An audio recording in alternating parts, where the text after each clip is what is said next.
Hello YouTube, and welcome back to Planet Coaster 2. We are here again today in Wet and Wild. I actually just want to start off today by saying a massive thank you for all the love and support on the first episode last week. Just absolutely insane. Probably about 10 times the amount of views that I normally get. Almost tripled my subscriber count. Just absolutely blown away. So thank you so much for all the love and support on that. And a little shout out to Jonty for shouting me out. Got the little Jonty bump, so welcome in if you're coming over from Jonty, and welcome in just if you're coming from wherever you find yourself coming from. Welcome. As I say, thank you so much for all the support.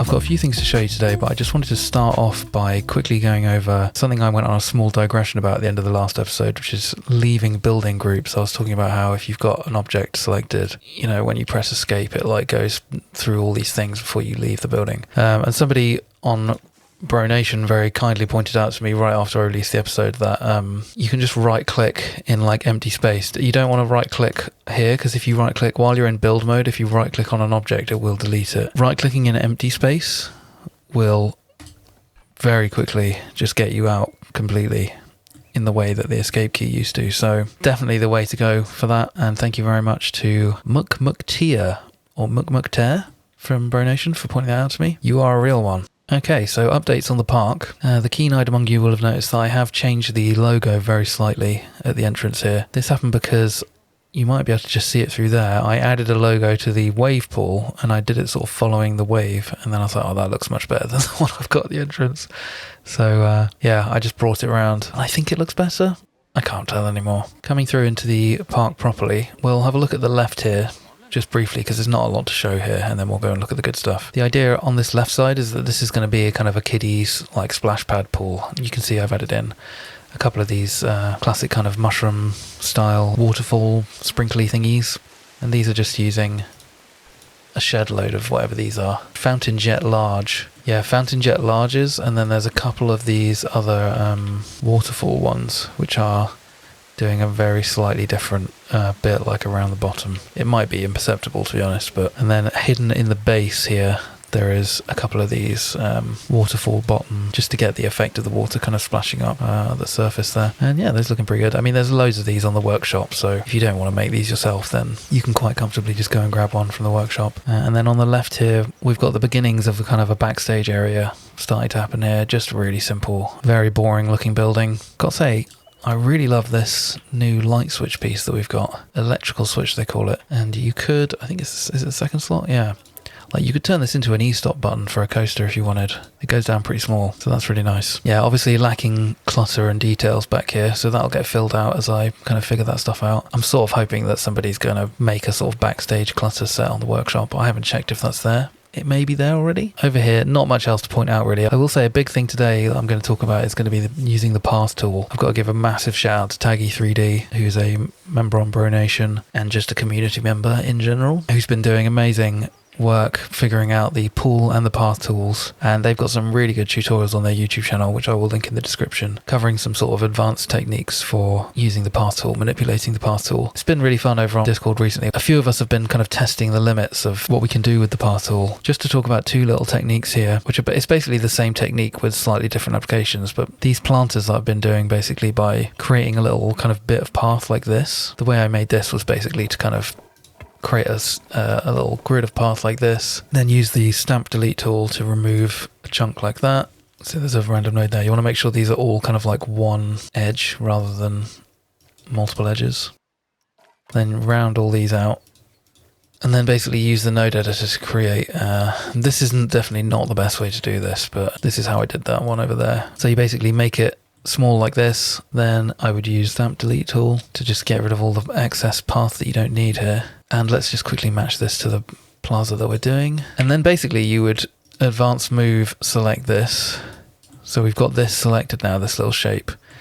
And you would just kind of copy it where you want it. It's a little bit difficult to see what you're doing, but if I place this here, and then when I come in with the advanced move tool, if we select this little area where I placed it, it's not gone perfectly.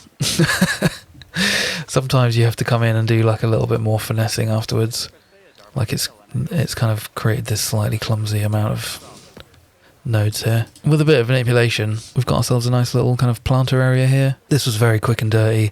You can make them much smaller. I'll show you some smaller ones in a bit. It absolutely works. I might leave that there actually, I quite like that. Another little detail here is these racks of floaty vests for kids. I was watching a vlog and they had these at the water park for kids to grab, before they get in the pool. I thought it was a nice little detail. It'd be fun to try and recreate. These are made out of basically loads of these drapes pieces kind of smushed together. It's a lot of this particular one that's doing the heavy lifting, this kind of little bow tie shaped one. And then around the back it's these little tiny knots. And then a couple of little anchor attachment pieces just to help the form a bit. They're a little bit hard to read. I did go through a lot of pieces trying to find something that would work for this, and these seem to be the best, but I'd be interested to hear if anybody's got any better suggestions for something, because there's a bit too much like visual detail on these knot pieces. It makes them just look a bit messy. As I mentioned at the start, the wave pool's now got the kind of park logo, and of course we are sponsored by FizzWiz. Long-time fans of Bro Coaster and the channel in general will be very familiar with FizzWiz, and as I was building this sign, I just thought it'd be funny if the whole wave pool was sponsored by FizzWiz. And as promised last time, I have not built an interior, but I have kind of built the suggestion down the side here with a little entrance to the kind of whatever you call the room that's got all the big scary wave pool machines in it. This would be the access down the side here. Just to go back to pathing again, I was talking last time about how I hadn't figured out a way to stop people from walking through here, and I did have a few suggestions about hiding bins under the path. I did try that and it wasn't working. It seems like the bin trick kind of works selectively. Just to show you quickly for anyone who doesn't know, you can use bins to kind of block. See it just block that girl there. And using the multi-select tool, that's perfectly demonstrating why this is a bit of an issue, is that it doesn't work 100% of the time. If they really want to go somewhere, they will just like clip through something. But yeah, using the multi-select tool, you can grab the bins and hide them underground. See, that caused them to turn around and go the other way. So it works sometimes. I can show you with this little setup here. This is how I did it. Basically, we've got the locker building, and if I move it out of the way here, you can see that the paths, I basically constructed this kind of path area, which perfectly fits inside all of the lockers. I won't show you completely from scratch, but the idea here was that I basically sort of, took the stamp tool like this, took the node editor, I made one like this, and then using the advanced move tool, you can copy and paste the path. And if you do it like this, it allows you to place them much closer together. You can kind of assemble this sort of general outline of what you need. Then we can bring this around. And just by like copying this around using the advanced move tool, we can like very quickly, that's not perfect, but you get the idea. You can very quickly sort of create the shape that you need precisely with the pathing tool. Similarly to how these work, with these you're kind of taking this shape here, stamping it onto the path, and then you use the select tool to kind of remove the bit in the middle. What I actually ended up doing was just taking the stamp tool and removing the area kind of around where I wanted it to go. Then I copied the building into place, and then it's just a simple case of coming in with the stamp tool and sort of filling out those gaps. If you want more precise placement with the stamp tool, I find going into advanced move and then using this new kind of multi-axis selector is really good. You can be very precise with it. Just like that. If I then delete this, you can see we've maintained all these nice little gaps here. So all of that's to say that we now have a situation where they will still like clip on some of these corners if they really need to path find. But like they won't walk straight through the middle here like they used to. And they will also sometimes walk like through the middle here perfectly, which is really nice to see. Yes, it's more fiddly than doing the bin method, but I think it yields a better result. And obviously the implications for like doing planters and things is really nice. So coming over here, I've added in some restrooms and a back exit to the changing rooms here. Yeah, nothing too fancy here, just a nice little kind of wooden trellis cover. And then these drinking fountains are from the workshop. I will put a link in the description. They're really nicely done. And then we're just using a few little of these decal pieces to kind of imply, there's been some drippage on the floor, and then we've got a bit of damage on the wall as well.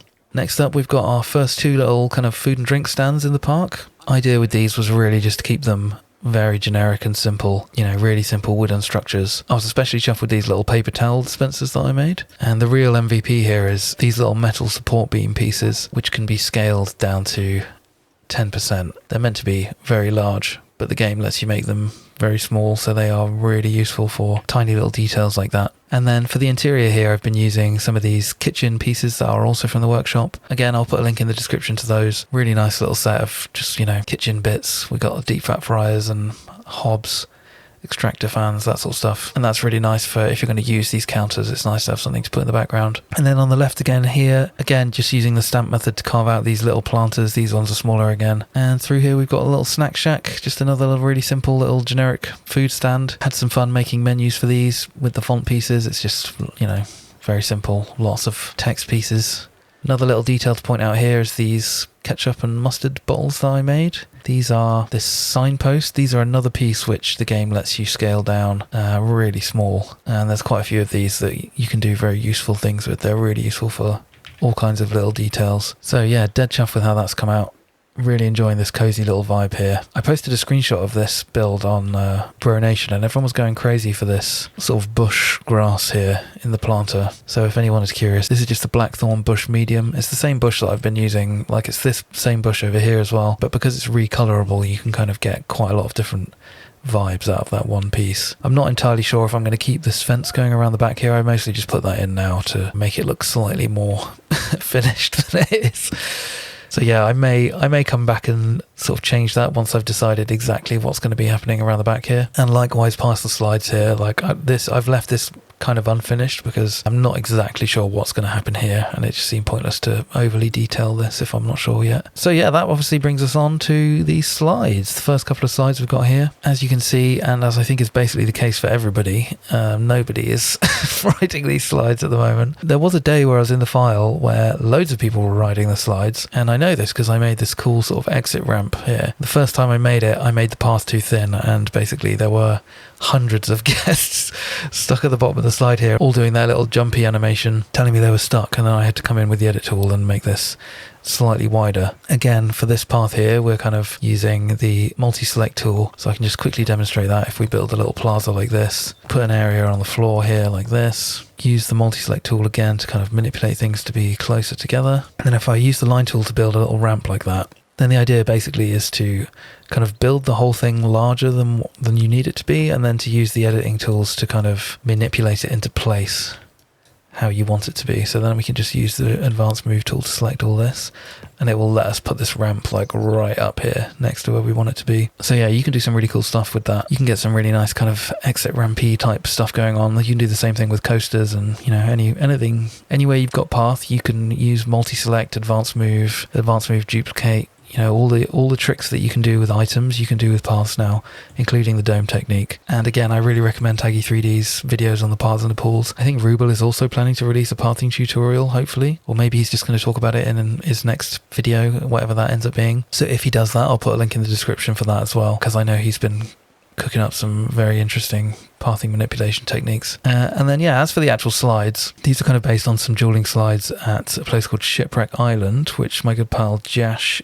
showed me. It's in Panama City Beach in Florida. I don't know much about slides, so at the moment I'm basically just sort of like copying real life slides. So I matched the height, and they kind of have this like 3 bumps on the way down thing going on.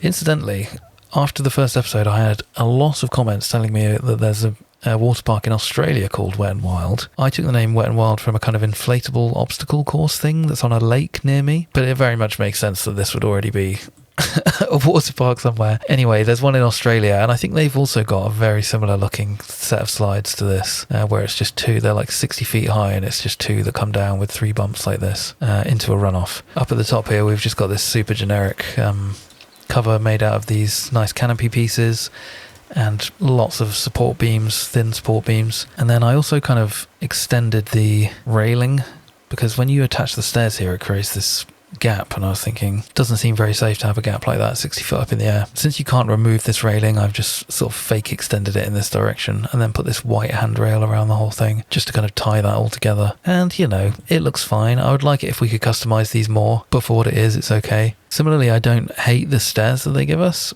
but it would be really cool if you could do the thing that you see quite often in real life, where the stairs kind of wrap around the support structure rather than being their own separate thing. But you know, we got to take what we're given at this point with Planet Coaster 2. As usual, pretty chuffed with how that's all come out. Next steps, we're going to be looking at, I think I want to add a couple more slides to this platform.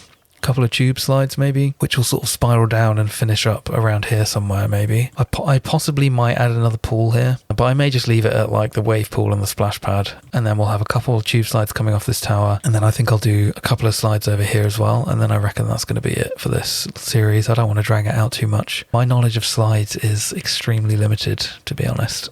So it's going to be very quick and simple. But yeah, I'm really chuffed with how this is coming out so far. The vibes are on point. Once again, thank you so much for all the love and support on the first episode. I really massively appreciate it. Be good to each other, and I will see you next time.